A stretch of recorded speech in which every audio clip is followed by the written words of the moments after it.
اس پارے کے 3 حصے ہیں: سورہ کہف کا بقیہ حصہ، سورہ مریم اور سورہ طٰہٰ کا مکمل۔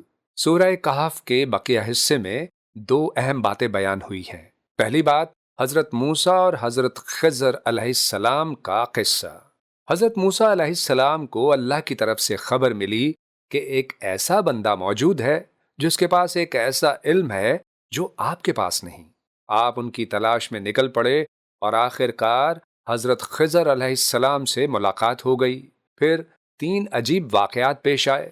پہلا واقعہ، حضرت خضر علیہ السلام نے کشتی کا تختہ توڑ دیا، حالانکہ اس کا مالک ایک غریب شخص تھا۔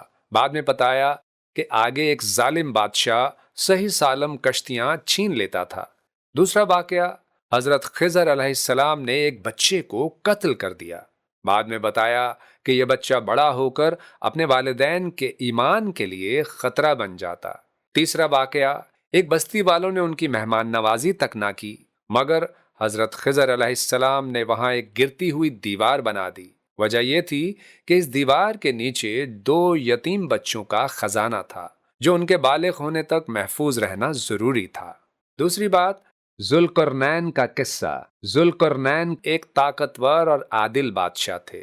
وہ ایک مظلوم قوم کے پاس پہنچے جو یاجوج ماجوج کے ظلم کا شکار تھی۔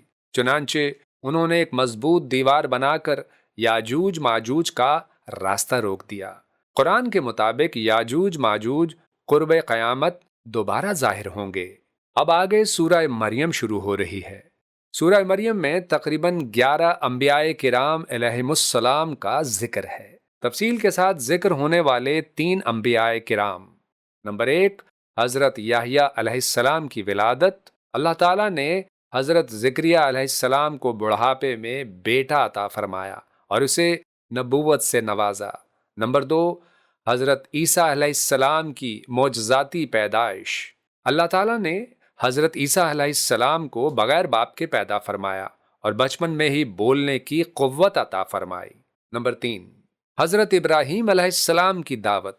حضرت ابراہیم علیہ السلام نے اپنے والد کو نرمی اور حکمت کے ساتھ توحید کی دعوت دی اور شرک سے منع کیا۔ اس کے بعد سورہ طٰہٰ شروع ہو رہی ہے۔ سورہ طٰہٰ میں 3 اہم مضمون بیان ہوئے ہیں۔